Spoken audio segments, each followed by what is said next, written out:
வேங்கை வயல் விவகாரத்தில் நீதிமன்றங்களை அரசியல் மேடையாக்க வேண்டாம் என்று மெட்ராஸ் உயர்நீதிமன்ற மதுரை அமர்வு நீதிபதி காட்டமாக பதிவிட்டிருக்கிறார்.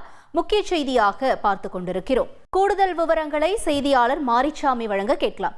மாரிச்சாமி வணக்கம். தற்பொழுது இந்த விவகாரத்தில் மெட்ராஸ் உயர்நீதிமன்ற மதுரை அமர்வு நீதிபதி சொல்லியிருப்பது என்ன? வேங்கை வயல் விவகாரத்தில் உண்மை குற்றவாளிகளை கண்டுபிடிக்க போராட்டம் நடத்த அனுமதி கோரி மெட்ராஸ் உயர்நீதிமன்ற மதுரை அமர்வில் ஒரு மனு தாக்கல் செய்யப்பட்டது.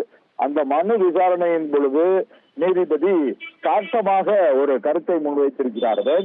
நீங்க இனிமேல் கரண்ட் பில்ல கட்ட வேண்டாம், அதுக்கு தான் சூரியகர் திட்டம் இருக்கு. அந்த திட்டம் என்னன்னு தெரிஞ்சுக்கணும்னா ஃப்ரீடம் ஆப்பை இப்பவே டவுன்லோட் பண்ணுங்க. விவகாரத்தில் நீதிமன்றங்களை அரசியல் மேடையாக்க முயற்சிக்க வேண்டாம் என நீதிபதி கூறியிருக்கிறார். அதுபோக அரசு தரப்பில் அறிவியல் பூர்வமான விசாரணை நடத்தப்பட்டு உரிய அறிவியல் ஆதாரங்கள், எலக்ட்ரானிக் ஆதாரங்களுடன் குற்றப்பத்திரிகை தாக்கல் செய்யப்பட்டிருக்கிறது எனவும் நீதிபதி கருத்து தெரிவித்திருக்கிறார். அதுபோக எதிர்ப்புக்கு ஏதோ ஒரு நோக்கம் இருக்கிறது எனவும் நீதிபதி தனது கருத்தை வெளிப்படுத்தி இருக்கிறார்.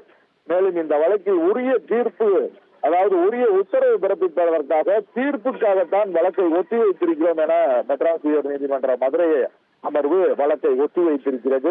இது திருமங்கலத்தை சேர்ந்த கண்ணன் என்பவர் உயர்நீதிமன்ற மதுரை அமர்வில், மெட்ராஸ் உயர்நீதிமன்ற மதுரை அமர்வில் மனுவை தாக்கல் செய்திருந்தார். அந்த மனுவில் இன்று நீதிபதி நிர்மல்குமார் முன்பாக விசாரணை வந்த பொழுதுதான் நீதிபதி காட்டமான இந்த பதிலை கூறி கருத்துக்களை தெரிவித்து வழக்கு விசாரணையை ஒத்தி வைத்திருக்கிறார்.